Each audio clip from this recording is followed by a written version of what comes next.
And where did they take you? They took us to a town called Ungvar, or Uzhhorod in Czech, into a brick factory. Right. How far away was that? That was approximately, I would say, about maybe 35 miles. And how did you get there? By truck. They loaded us into trucks and took us down there. Right. So how long did it take to get there? Maybe an hour. Was this during the daytime, or? Yes, during the daytime. Okay, and then where did they bring you? To the brick factory. So immediately you went to the brick factory? Yes. Okay, and what do you remember about the brick factory? Well, we lived there with our families, not very long, possibly a month or maybe even 6 weeks. But in that big brick factory, there was like a staging area for the Jewish people, not only from my village, but all the neighboring villages. People from that whole area, that whole part of the world, were assembled in that huge big brick factory. And were you sleeping outside or indoors? Indoors. I mean, were there walls? Yeah, there were walls, and there were huge buildings, and we were living like they had a little section there. Right. Okay. I mean, so were you sleeping on the ground, or where were you? On the ground. On the ground. Okay. Were any of your grandmothers there, or no? My grandmother was taken to Poland, maybe 6 months earlier. Why was she taken to Poland? Because she was a Polish national, born in Poland. Right. Okay. And do you know what happened to her? No. No. You never could find out. As a matter of fact, his son went looking for her, never could find her. My uncle. What was his name? Mordche. Right. How did they take her? They took her. They came and they took her and they just took her over the border. Right. And she sent her to Poland. Right. And from there, she was taken to Auschwitz. Now, was it brick factory? Was it very crowded? Very crowded. I mean, would you say there were hundreds of people there, or thousands, or? I would say there were thousands. Right. And how did you get food there?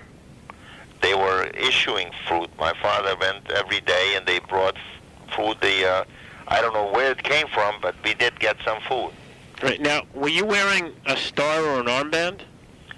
We wore, yes, a star. When did you start wearing that? When, by the Hungarians, we started to wear a star, a Jewish star. So was that what, in what year would you say? I would say maybe 44, the end of 43, 44. Okay. And was that something they gave you, or did you buy it? I don't remember. Okay. And how did you wear a star in the front or a star on the front and the back? In the front. How did it feel to wear a star? I don't know. As a child, I was proud to wear it. Right. Now, did you look Jewish? Excuse me? Some Jews have blonde hair and blue eyes, so they don't look Jewish. Did you look like a Jew? I looked like a Jew. And what about the rest of your family? They all, except maybe my father had sort of not dark hair. He had not really blonde, but he was fair, my father. Right. And also my younger brother David was fair. He was a little bit blondish, and I was dark, like my mother. Right. Now, dark hair, and I looked Jewish. Right. So some people thought I was Italian or Spanish in the army. Right. Now, how was the brick factory surrounded? Yeah, I don't remember. Were there soldiers around it? There were soldiers, yes. And what kind of soldiers were there? Hungarian soldiers. Do you remember them asking? Gendarmes. They were terrible. Right. Why were they terrible? Because they'd beat up a Jew for no reason, no cause, no nothing. If you got close to them or if they didn't like you, there was no consideration. Do you remember them trying to get valuables from people? Not at that time. I don't remember. No? The only time I remember, looking for valuables when we got to Auschwitz. Okay. I mean, do you ever remember seeing them cut the beards from people, or? No. No. Did people die in the brick factory? Yes. How did they die? They died. They died because they got sick and there was no medicine, no doctors, no nothing. They got sick and there was really no help. They died. Right. And I tell you, the people that died, they used to say that it was a matuna from God. Right, yep. Yeah, they were lucky. That's right. They were lucky. Right. And do you remember any stories that happened in the brick factory? Stories? Yeah. Not really. No? Just the only story I remember is being scared and not knowing what's coming. What were you talking about? We were talking about the Mashiach is coming. Right. The Rabbunim told us the Mashiach says Mashiach Zaten. Do you speak Yiddish? I understand a little. Not much, but I can understand a little bit. Yeah. Times are here for the Messiah to come. Right. When this is over, I'll tell you a story. When the interview is over, I'll tell you a story that people used to talk about the Mashiach. Okay. After the right. So, do you remember anything else in the brick factory that was... The only thing I remember... Were you playing with the other kids, or what? Yeah, we played with other kids, but, kids are kids, I was 14 years old, so look at a 14-year-old kid today. And today's 14-year-old kids are more educated, more sophisticated, more knowledgeable. They're computer savvy, and, I know when I have a problem with my navigation system or with my television, I get a hold of my 12-year-old grandson, and he'll fix it in 2 minutes. Right. So I know they're smarter. Right. Okay. And so you were in the brick factory for about a month? Yes. And what do you remember about leaving the brick factory? Well, they marched us to the train stations. Now, were there a lot of different trains that left? They were like, yes, there were trains, then people were marched, and then 2 days or 3 days later, they took another transport, and they loaded us into... Now, were you one of the earlier trains or one of the later trains? I wouldn't know. Right. But when we left, there were some people still left behind.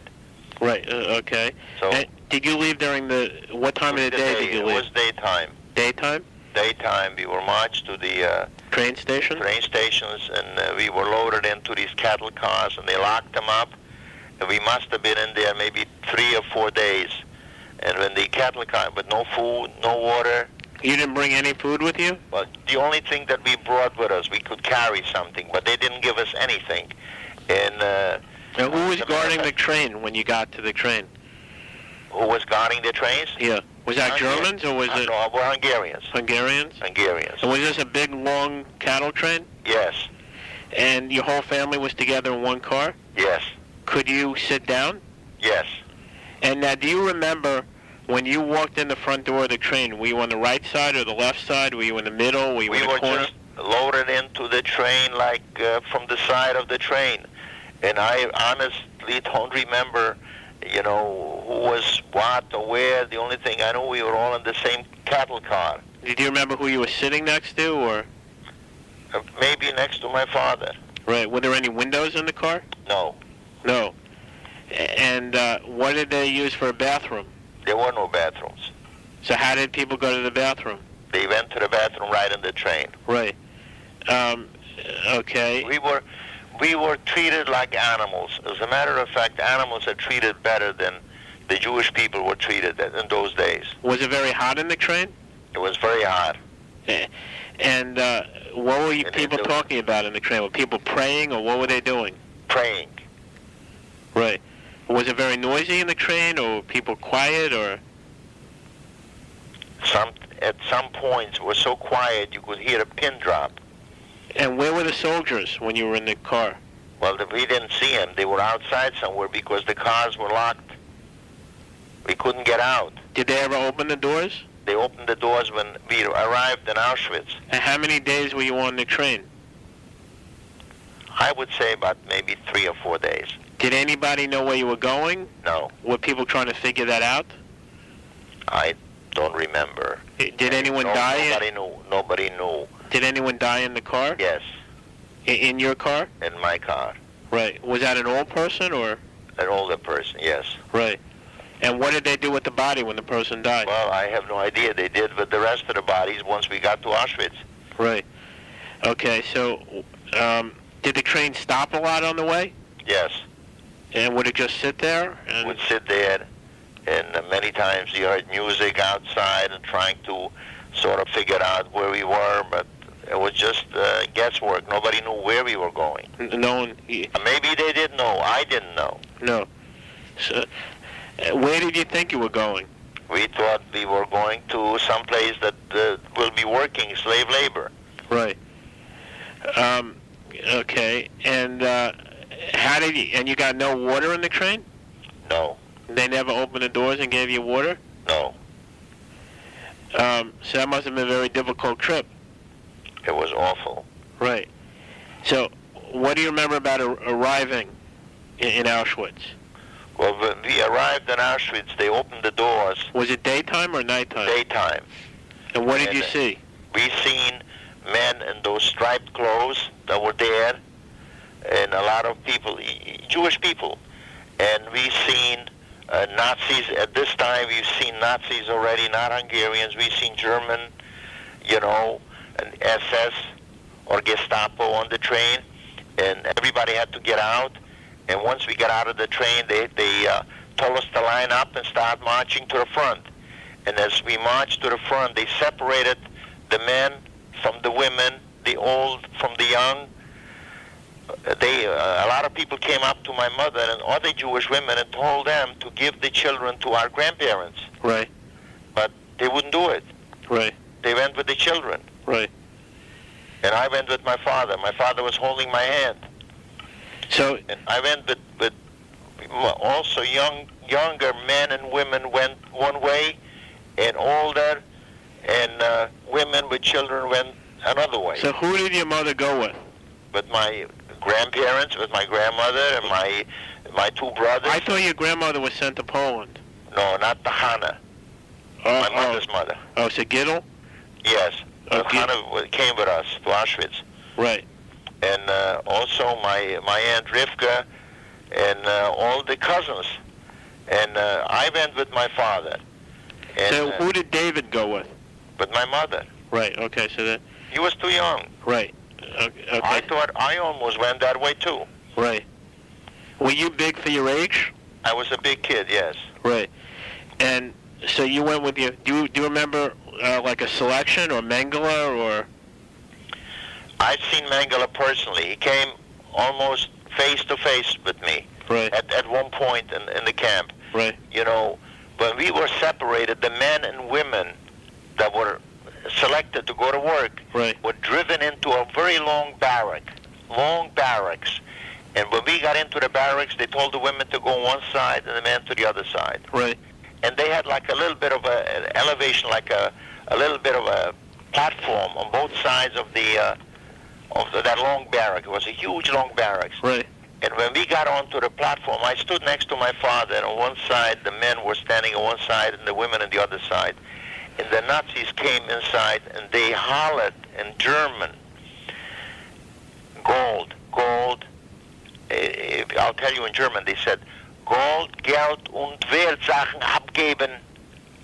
In other words, gold, money, and valuables. Right. To throw them into the middle. Right. To the men and women. Right. And they were threatening, if you don't give it up, we're going to kill you.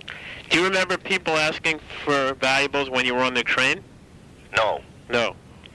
And so people gave up whatever they had, watches or whatever. We were poor, we didn't have much anyway, so they gave up. After they collected all what was given up, they told us to take our clothes off. Right. But men and women, naked, completely stripped down, naked on one side. So you could see the women? Yes, and they could see us. Right. Right across in the barracks. Right. In that barracks. Right. And they came over, people that worked there, also prisoners that were Jewish men. Right. They came and they shaved our private parts. Right. Men and women. And then they sprayed us with some kind of a chemical or something. Like a disinfectant? Disinfectant, men and women. Right. And then when that was over, we had to get out on the other side. When we got out to the other side, they threw Wait, did they shave your head also? No. Really? They only shaved your body hair? Yes, body, that's right. But not your head? Well, my head was, I didn't have long hair anyway. The only thing I had payas, they cut the payas off. And I carried my twill and talus till the last minute. Right. Now, did they let you keep anything like your shoes or a belt or? Nothing. Absolutely nothing. Nothing. And then when we went out on the other side... Did you take a shower? Nothing. No. Nothing. When we came out on the other side of the barracks, one by one, they gave us a shirt, like one of these striped jackets, right, and a pair of pants, and they told us to pick out a pair of shoes from a pile. Right. So I remember my father telling me to get a bigger size. Get a bigger size, because if it's cold and you'll have to put something in the shoe, you'll have room to put her on. Right. So we picked out shoes and we came out and we were already dressed now in these uniforms. And women were taken away one way and the men in the other way. Did you have a belt? I had a belt. Something. I remember having something, that I picked out of the pile over there. Did they give you a mitsen? A hat? Yeah, they gave you a hat, a mitsen. Right. I remember, mitsen up, ogen rechts. Right. And did they, was there a pocket in the jacket or no? I think there was a pocket. I sort of trying to remember. What about in the pants? In the pants, I don't think there was a pocket in the pants. Right. Okay. And they marched us into a barracks. Do you know which barrack you were in? No. Now, did they put a number on your arm? No. No. No. And when we marched into the barrack, they put numbers on people that were leaving Auschwitz. Right. And I didn't leave Auschwitz till the Russians came practically liberating it. I was there till they evacuated Auschwitz. Right. And that's what I've seen Mengele over there. He came and he selected a group of young kids, mostly, to go to work. Right. And he picked me out and maybe 100 others from a group. Was this the first day you got there? No, that was maybe a couple of months after I was there already. Right. And there constantly, people kept coming in and they were being numbered and shipped out to work. Right. And the women and children, the old people were being exterminated every day over there. Right. So and we knew already what was happening. Right. Now, the first day you got there, did you understand that they were burning people there? That there were gas chambers? Or the second day. The second day? Yeah, we smelled the flesh. Right. And they were telling us, there are your parents, your grandparents, and smoke. Did you believe them? Yes. Right. Now, what did the barrack look like that you were in? It was a long barrack, and they had beds, bunk beds on both sides, and the beds had maybe 3 or 4 tiers, like up, and each bunk, we had maybe 7 or 8 people sleeping on every bunk. And the barrack had an oven in the middle, like a long chimney. Right. In the middle of the barracks, and they had the bathroom at the end of it. So if you had to go to the bathroom, you had to get out of your bed, which if people were on top of you or 2 tiers up, and if they had to urinate sometimes, they never got out of bed. Right. It just came down on the rest of us there. Right. And we got, but I was still a kid, young, and when you're young, you can survive. Right. And I came from a background which we didn't have any luxuries, or we weren't pampered or anything. Right. We were used to hardship. Right. So for me, it was easier somehow to endure the hardship and that agony than some other kids that came from refined homes, and they just couldn't take it. Right. But I was selected, by this Mengele, me and a lot of people. He came. Wait, now, when you were in the barrack, which story did you sleep on? Which floor? Which? Yeah, which level? I think I leveled maybe the 2nd or 3rd level. And did you sleep with your father? At the beginning, maybe for 1 or 2 weeks. Okay. And then he was taken away.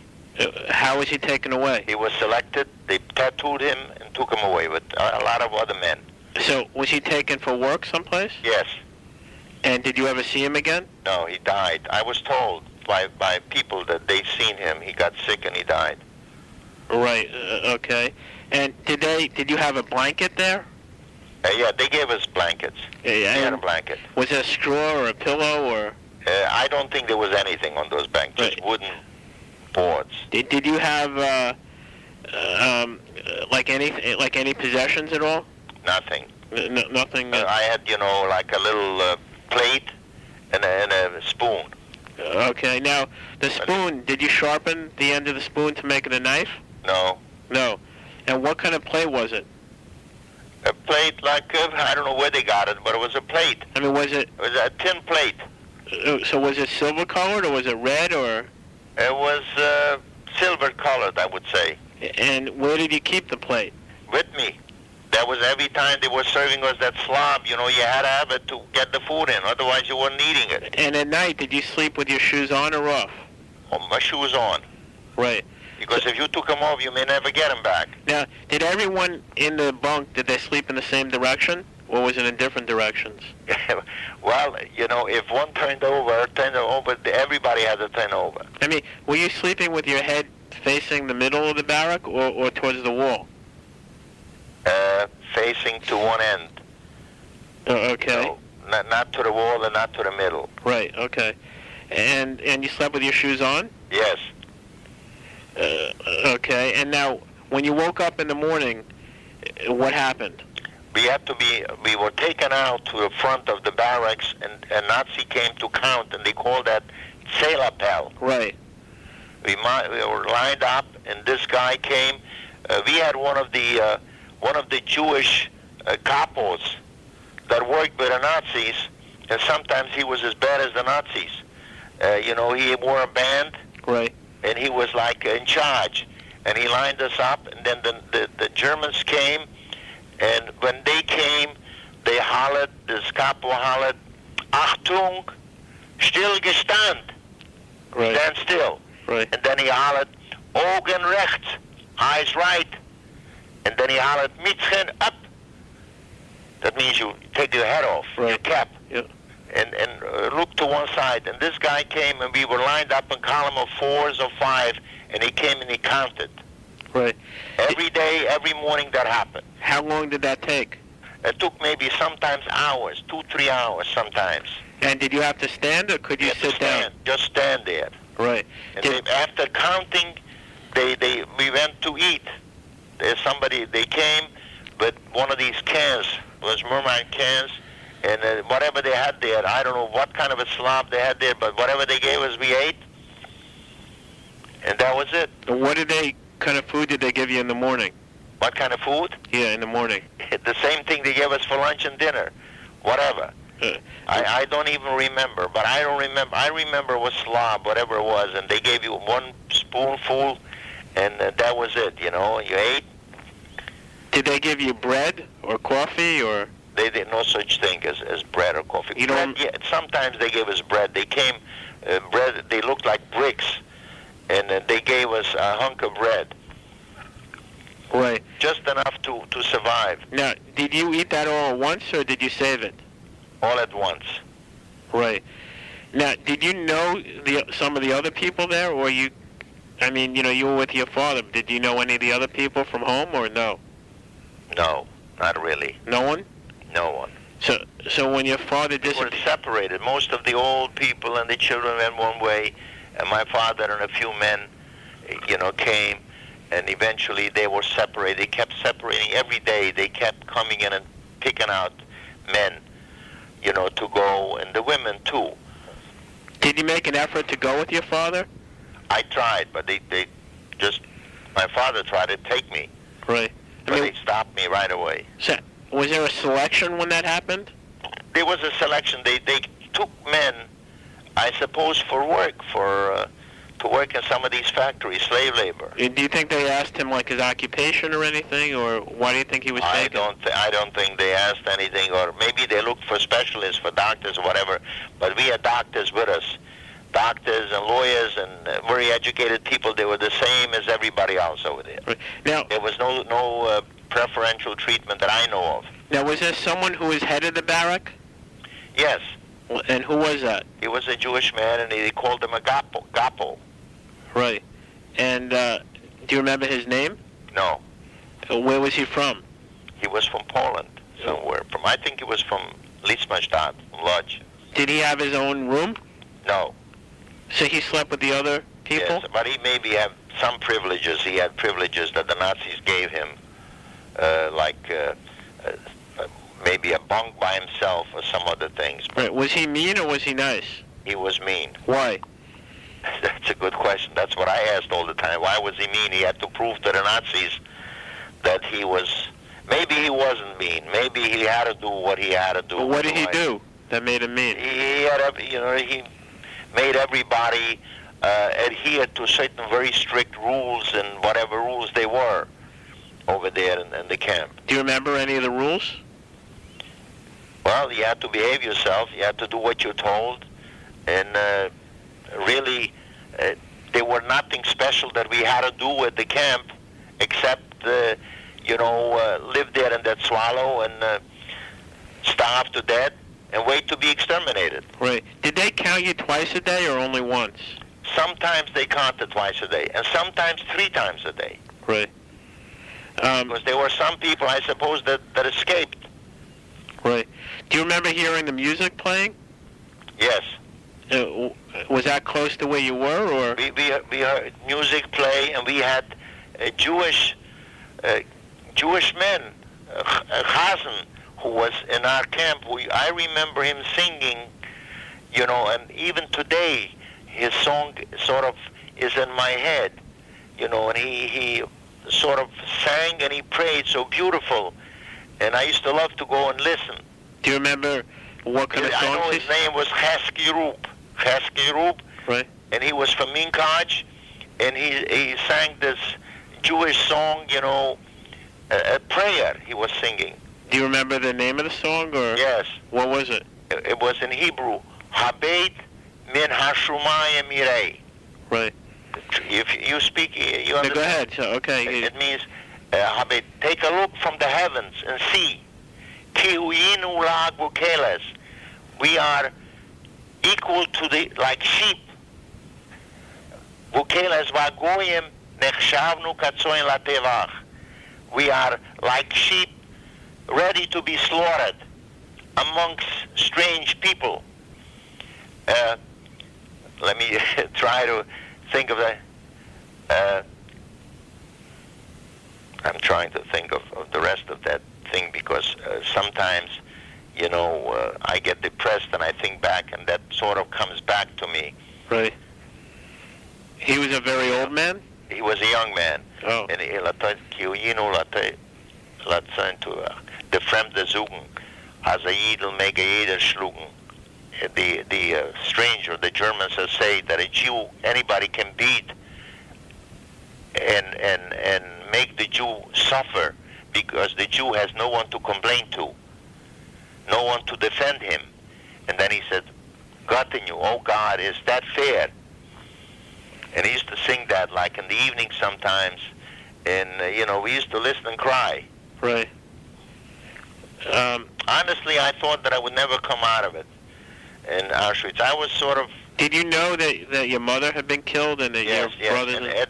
There were times, over there that I had wished I had gone with them.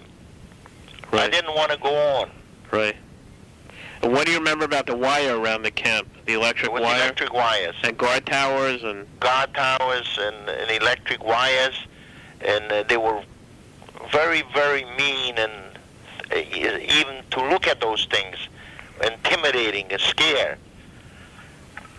Right. It was really something.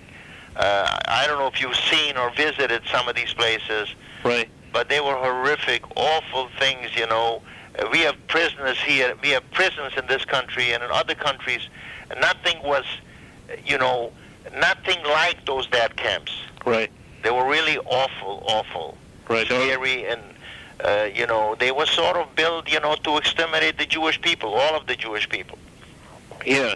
If God forbid, if that man would have succeeded a little bit more, there would have been no Jewish people left in Europe. Did you ever see anyone die on the wire?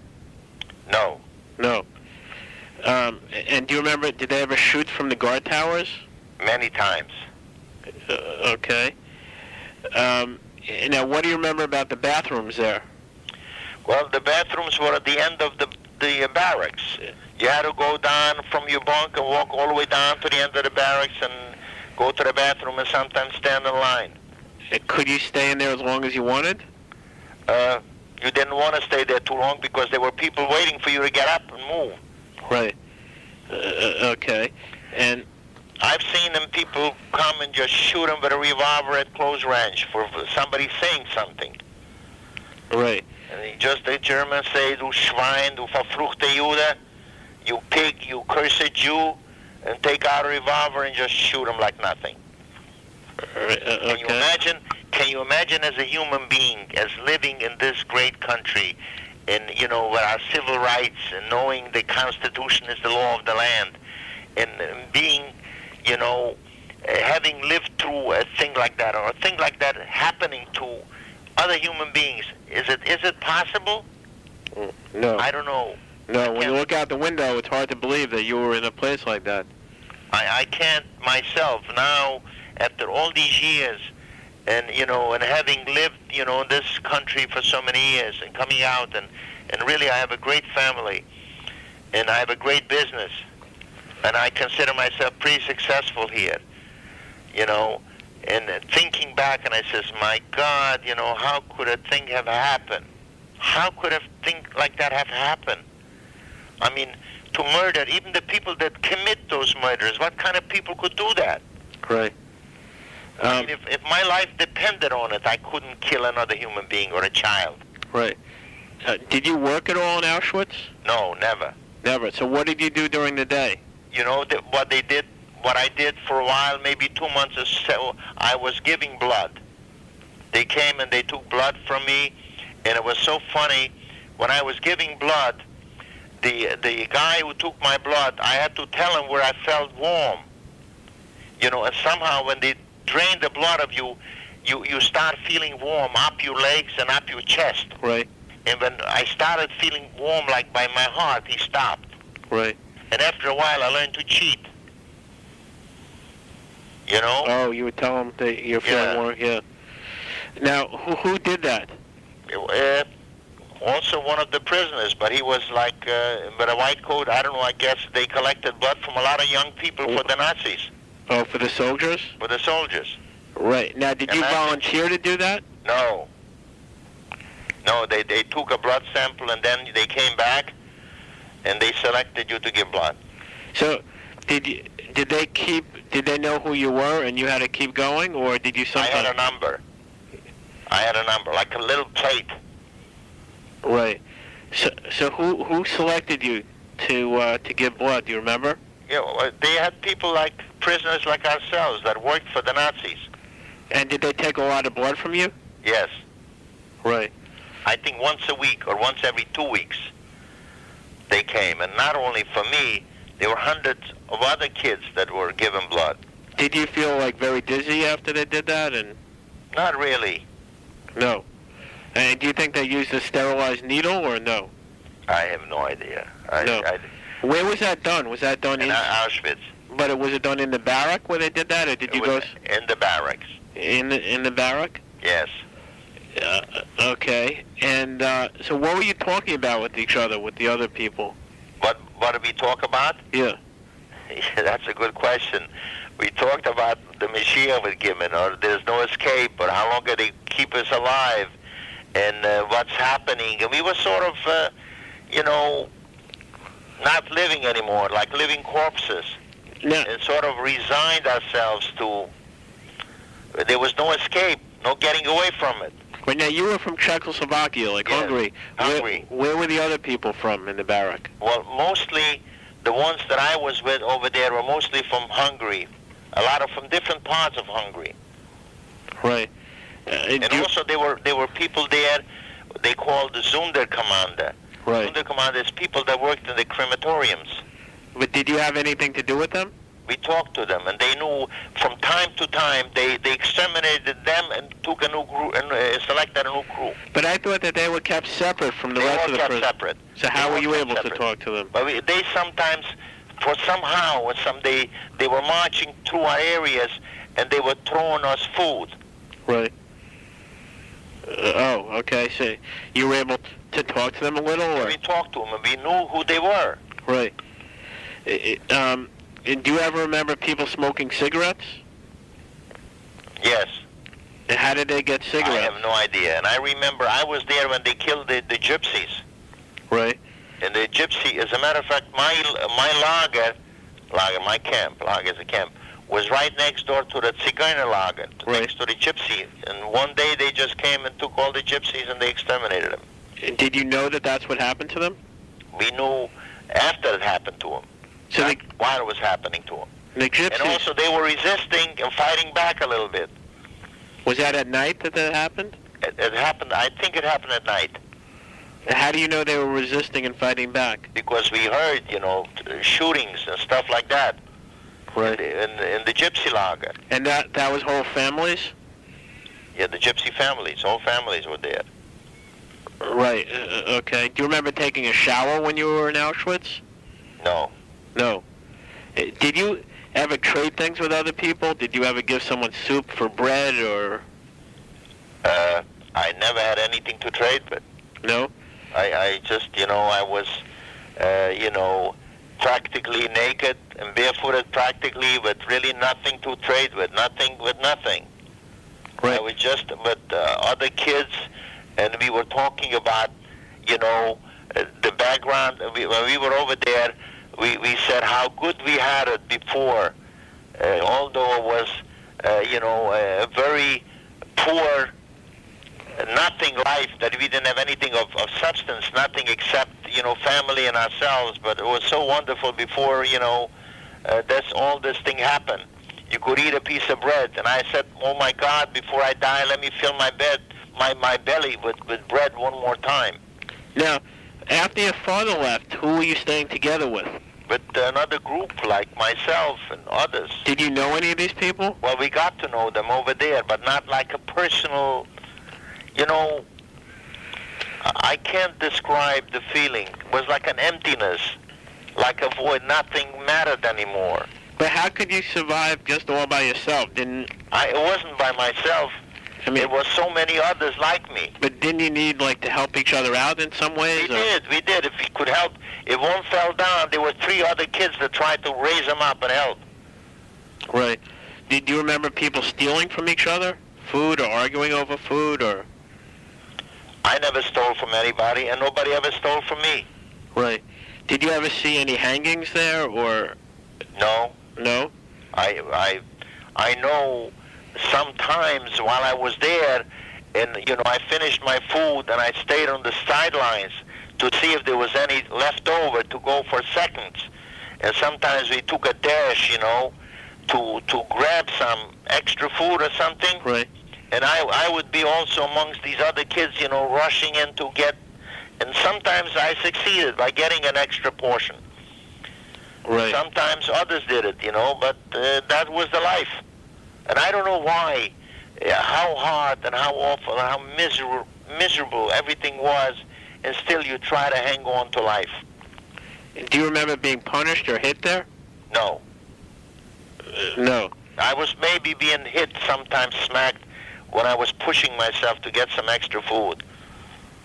Right. So would you say that you were starving when you were there? Well, yes. Right. And you never saw a piece of fruit or anything, or Never. a toothbrush or no, nothing. Needle and thread or anything? Nothing. No. Nothing. Nothing. Okay. And if you heard Elie Wiesel saying that his father was dying and needed help, and he was afraid to go to help his father. Right. That sort of thing. Did you get sick? I never got sick at that time. No, but there were many others got sick and just died right there. Do you remember seeing women? Yes. How did you see them? Over the fence. Right. In another lager, over the fence. Could you talk to them? We hollered across, where you from, and is so and so dead, and and I found a cousin, and and the other side, a woman that was related to me, a first cousin. What was her name? Hensha. And how was she related to you? She was related. She was my Uncle Sam, who was in this country, his daughter, still in Europe. Oh, okay. When he came to this country, he left 2 children behind. What were their names? Itzik and Hensha. Right. And Itzik survived and came to this country. Right. He was brought out by his father. and his daughter got killed in Auschwitz. Oh, thanks. She died. I don't know how she died, but I've seen her there in the camp. She didn't get, the first day, she didn't go with her mother. She was selected to work. Right. And we never know what happened to her. Now, I thought that most of the people in Auschwitz had their heads shaved. Well, most of the other people had no hair on their heads? Nobody had hair on their heads. I never had hair on my heads. I was always, as a kid, anytime, my father took the clipper and always took my, the Jewish people didn't have, or the religious people right. didn't have any long hair. The only long hair I had is payas. Right. So when you saw your cousin, was she wearing like a kerchief or? She was wearing something on a kerchief or something on her head. Right. They shaved the women's heads. Okay. I mean, do you remember seeing any dead bodies when you were in Auschwitz? Piles. And every day they were hauled away with, they had like 5, 6, or 7 men dragging them away in one of those push carts type things. Right. They piled them up and just dragged them away. Did it smell very bad there? It was awful. Right. But you sort of, that was it.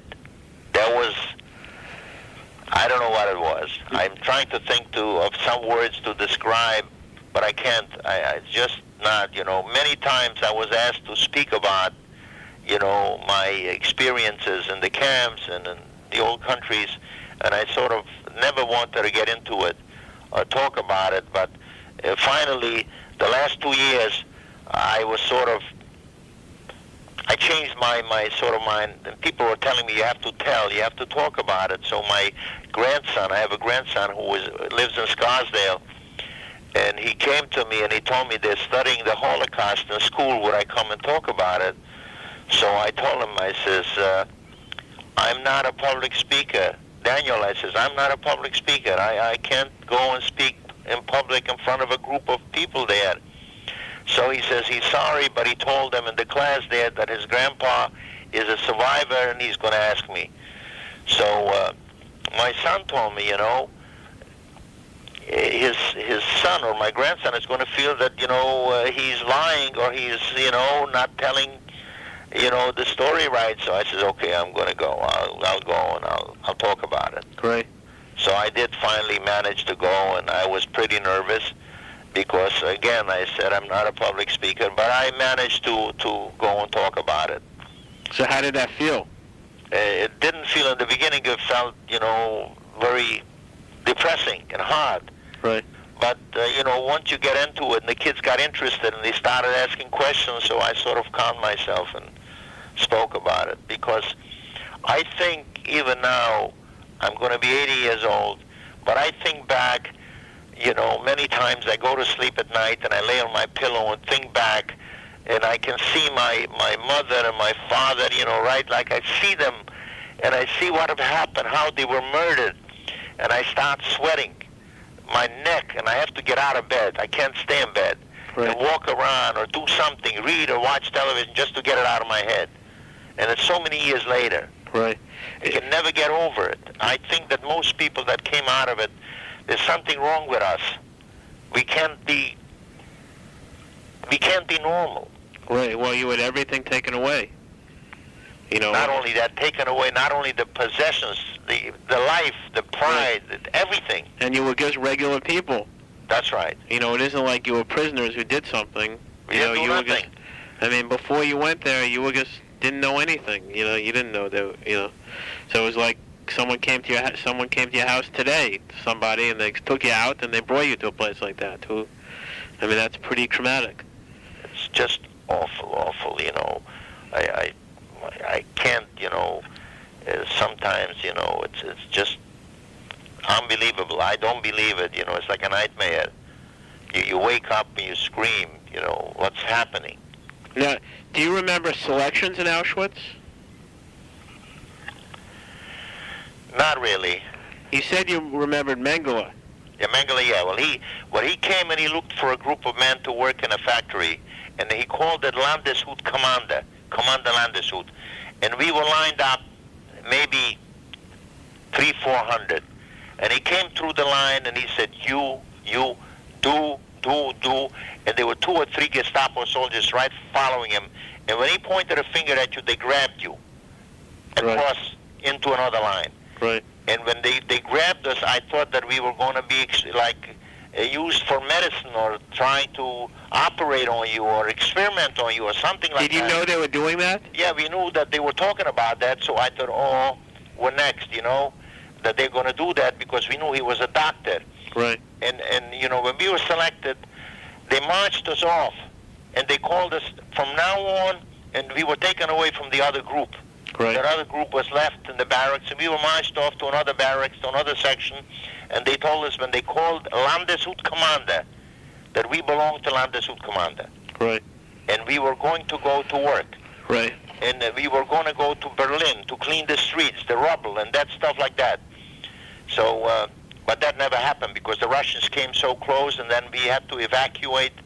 They had to empty out the whole Auschwitz. Right. So now, do you remember any other stories that happened to you in Auschwitz? Not really. I mean, just like most of us, I was just one of the Häftlingers there, or one of the prisoners there that was just driven in there like sheep. How did you get water? They had water. They had like a running faucet there that we lined up like in the bathroom. Right. To get water, to drink water.